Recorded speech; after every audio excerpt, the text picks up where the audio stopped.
Hello बच्चों, let's see the question. The question says, what was the impact of the spread of rinderpest or the cattle plague on the African people? Explain.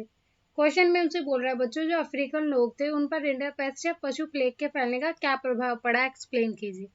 और how did rinderpest change the economy of the African society. Rinderpest ने अफ्रीकी समाज की economy को कैसे बदल दिया. और explain the social impact of introduction of rinderpest in Africa. Africa में रिंडरपेस्ट की शुरुआत के सामाजिक प्रभाव की व्याख्या करें. और describe briefly the effects of rinderpest in Africa in the 1890. 1890 के दशक में अफ्रीका में रिंडरपेस्ट के प्रभावों का संक्षेप में वर्णन कीजिए. बच्चों, हमें यहाँ क्वेश्चन और में दिया है, इसकी लैंग्वेज थोड़ी डिफरेंट है बट इसका आंसर सेम है. की concept of this question is rinderpest. Rinderpest is an acute viral disease of cattle and buffalo.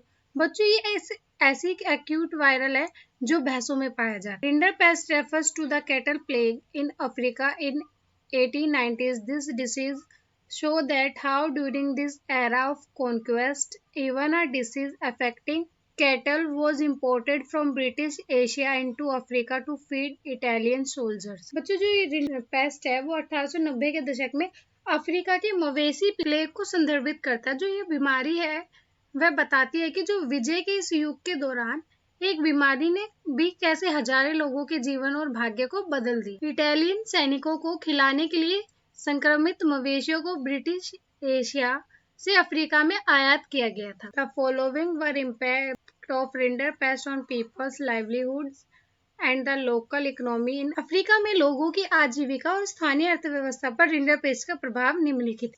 It destroyed nearly 90% of the livestock. It destroyed the livelihood of the natives. Mine owners and colonial powers benefited by it as they monopolized what scarce cattle resource remained, and Asia ceased to be a free continent. इसने बच्चों लगभग 90% पशुधन को नष्ट कर दिया. इसने जो मूल निवासियों की आजीविका को भी नष्ट कर दिया और जो खदान मालिकों और औपनिवेशिक शक्तियों को इससे फायदा हुआ क्योंकि उन्होंने पशु संसाधनों पर एकाधिकार कर लिया और जो अफ्रीका एक स्वतंत्र महाद्वीप नहीं रह गया. Hope you understood it well. Best of luck.